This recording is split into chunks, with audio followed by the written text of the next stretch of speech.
శ్రీమాత్రే నమః. Welcome to జ్యోతిష్య జ్ఞాన దీపిక. ఈ వీడియో సిరీస్లో పంచమహాపురుష యోగాల గురించి తెలుసుకుందాం విత్ ఎగ్జాంపుల్స్. అంటే ఎవరిదైనా ఒక ఉదాహరణ జాతకం తీసుకుని వాళ్ళకి ఆ యోగం ఎలా ఉంది, ఆ దశలో ఎలా ఉంది, ఎలాంటి ఫలితాలు అనుభవించారు అనేవి కూడా ఈ వీడియోలో తెలుసుకుందాం. ఈ సిరీస్లో పంచమహాపురుష యోగాల్లో ఈ వీడియోలో హంస యోగం గురించి తెలుసుకుంటాం. అసలు దీనికి వెళ్ళే ముందు పంచమహాపురుష యోగాలు అంటే ఏంటి, అది ఏ గ్రహాల వల్ల కలుగుతాయి? గురుగ్రహం, శుక్రగ్రహం, కుజగ్రహం, శనిగ్రహం, బుధగ్రహం, ఈ 5 గ్రహాల వల్ల పంచమహాపురుష యోగాలు ఉంటాయి. గురుగ్రహం వల్ల కలిగేటువంటి యోగం పేరు హంసయోగం. శుక్రగ్రహం వలన కలిగేటువంటి యోగం పేరు మాలవ్య యోగం. కుజుడు వలన కలిగేటువంటి యోగం పేరు రుచిక యోగం. బుధుడి వల్ల కలిగే యోగం పేరు భద్రయోగం. శని వల్ల కలిగే యోగం పేరు శశయోగం. ఈ వీడియోలో హంసయోగం గురించి తెలుసుకుందాం. అసలు పంచమహాపురుష యోగంలో హంసయోగం అంటే ఏమిటి అని చూసుకుంటే, గురుగ్రహం కనుక స్వక్షేత్రాలలో లేదా ఉచ్చక్షేత్రంలో ఉండి, అంటే గురుగ్రహం కనుక స్వక్షేత్రాలలో అనగా ధనస్సు రాశి మీనరాశిలో లేదా ఉచ్చక్షేత్రం అంటే కర్కాటక రాశిలో కనుక ఉండి, ఆ రాశులు లగ్నం నుంచి కేంద్ర స్థానాలు అయితే, అంటే లగ్నం నుంచి 1, 4, 7, 10 అయితే ఏది ధనస్సు మీనం కర్కాటకం అన్నవి, అప్పుడు ఈ హంసయోగం అనేటటువంటిది ఏర్పడుతుంది. చాలా క్లియర్గా మళ్ళీ చెప్తున్నాను. గురుగ్రహం కనుక స్వక్షేత్రాలలో ఉండి లేదా ఉచ్చక్షేత్రాల్లో ఉండి, అది ఆ భావం లగ్నం నుండి కేంద్ర స్థానాలు 1, 4, 7, 10 అయితే కనుక హంసయోగం ఏర్పడుతుంది. ఇటువంటి యోగం ఉన్న వాళ్ళు అసలు ఎటువంటి ఫలితాలు అనుభవిస్తారు అంటే, హంసయోగం ఉన్నటువంటి వాళ్ళ జాతకాల్లో ఏ ఫలితాలు అనుభవిస్తారంటే, ఉదార స్వభావులు, అంటే కొద్దిగా దాన ధర్మాలు చేయడము, ఉదారంగా ఉంటుంది వాళ్ళ మెంటాలిటీ, హ్యుమానిటీ ఎక్కువ ఉంటుంది, హ్యుమానిటీగా ఉంటారు. కీర్తి ప్రతిష్టలు కలిగినటువంటి వారు, అంటే నేమ్ అండ్ ఫేమ్ చాలా ఎక్కువగా ఉంటుంది వాళ్ళకి. వాళ్ళు ఎక్కడ ఉద్యోగం చేస్తున్నా లేక ఎక్కడైనా బిజినెస్లో ఉన్నా వాళ్ళకంటూ ఆ ఫీల్డ్లో గుర్తింపు అనేది లభిస్తుంది. కీర్తి ప్రతిష్టలు కలిగిన వారు అందరికీ ఈక్వల్గా ఉండడం లేదు, depends on the number of degrees మారుతూ ఉంటాయి. బట్ ఈ యోగం కనుక ఏర్పడితే వాళ్ళకి నేమ్ అండ్ ఫేమ్ అనేది ఉంటుంది.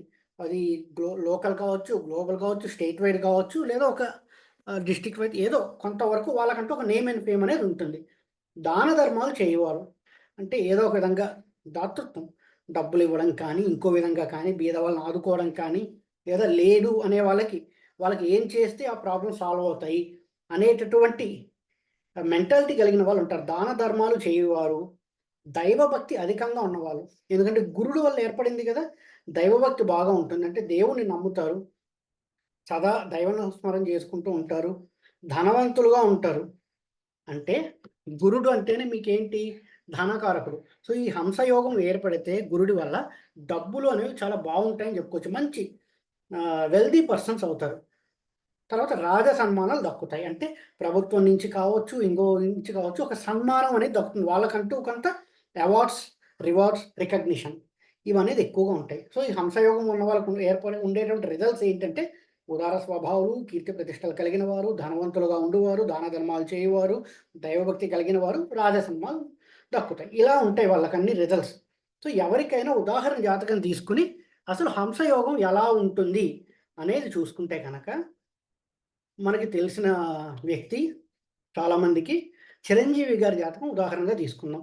చిరంజీవి గారిది, మెగాస్టార్ చిరంజీవి గారిది, ఆయనది తులాలగ్నము. ఆగస్టు 22, 1955లో ఉదయం 10:15కి మొగల్తూరులో పుట్టారు. తులాలగ్నం అయింది. ఇక్కడ చూసుకున్నారంటే గురుడు కర్కాటకంలో ఉన్నాడు.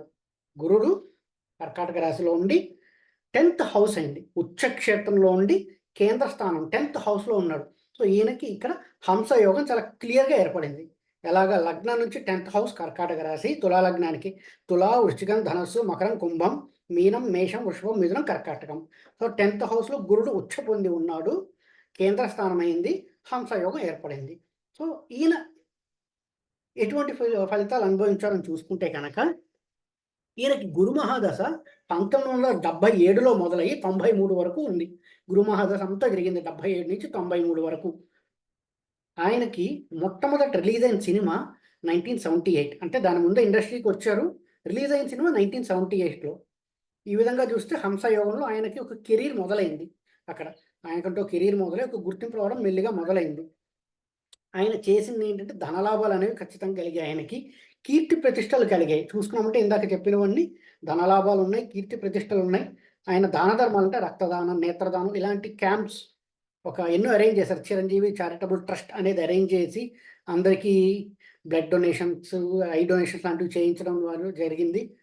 ఈ గురుదశ కూడా ధనలాభాలు చాలా బాగున్నాయి. చూసారంటే డబ్బులు సంపాదిస్తున్నాడు. 1977లో మొదలైన గురు మహాదశలో ఆయనకి ధన సంపాదన, ఎర్నింగ్ అనేది మొదలైంది.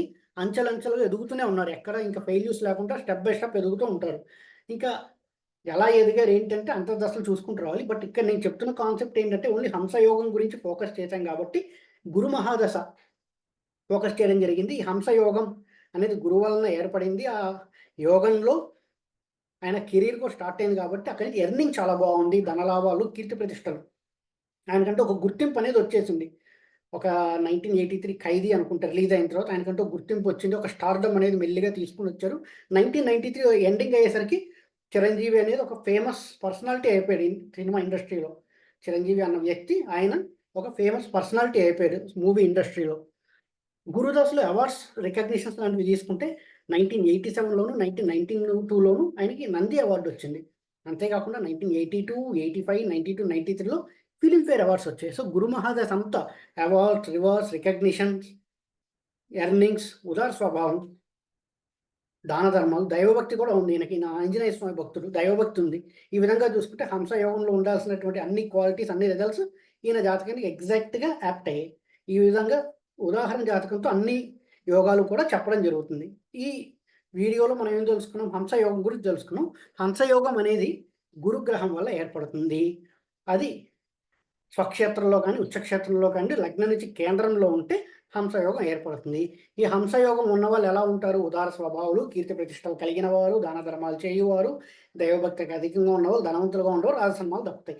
ఇవన్నీ ఇక్కడ ఇచ్చినట్టు ఉదాహరణ జాతకంలో మనకు ఆల్మోస్ట్ అన్నీ యాక్ట్ అయ్యాయి, అన్నీ సరిపోయాయి. సో 1977లో గురు మహాదశ మొదలైంది. ఎర్నింగ్స్ మొదలయ్యాయి, ధన లాభాలు పొందారు, వెల్దీ పర్సన్ అయ్యారు, రికగ్నైజ్డ్ పర్సన్ అయ్యారు, స్టార్డమ్ అనేది వచ్చింది, దాన ధర్మాలు చేశారు, రాజ సన్మానాలు అంటే అవార్డ్స్, రివార్డ్స్ అంటే ప్రభుత్వం నుంచి వచ్చేదే కదా, అవన్నీ ఆయన పొందారు. ఈ విధంగా మనం తర్వాత వచ్చే వీడియో సిరీస్లో కూడా మాలవ్య యోగం గురించి, రుచక యోగం, భద్రయోగం, శశయోగం వీటి గురించి కూడా ఎగ్జాంపుల్స్తో తీసుకుందాం. ఈ వీడియో కనుక మీకు నచ్చినట్టయితే లైక్ చేయండి, మీ ఫ్రెండ్స్ అందరితో షేర్ చేయండి. మరిన్ని వీడియో నోటిఫికేషన్స్ కోసం నా ఛానల్ సబ్స్క్రైబ్ చేసుకోండి. ఎవరైతే జ్యోతిష్యం చెప్పించుకోవాలి అని అనుకుంటున్నారో కన్సల్టేషన్ కోసం, వాళ్ళ కింద కనిపిస్తున్న నెంబర్కి వాట్సాప్ ద్వారా నన్ను కాంటాక్ట్ చేయొచ్చు. ఆన్లైన్లోనే జ్యోతిష్యం చెప్పడం జరుగుతుందండి. ఇన్ పర్సన్ నేను జ్యోతిష్యం చెప్పటం లేదు. అంతేకాకుండా ఎవరైతే జ్యోతిష్యం నేర్చుకోవాలనుకుంటున్నారో వాళ్ళు కూడా కింద కనిపిస్తున్న నంబర్కి వాట్సాప్ ద్వారా నన్ను కాంటాక్ట్ చేయండి.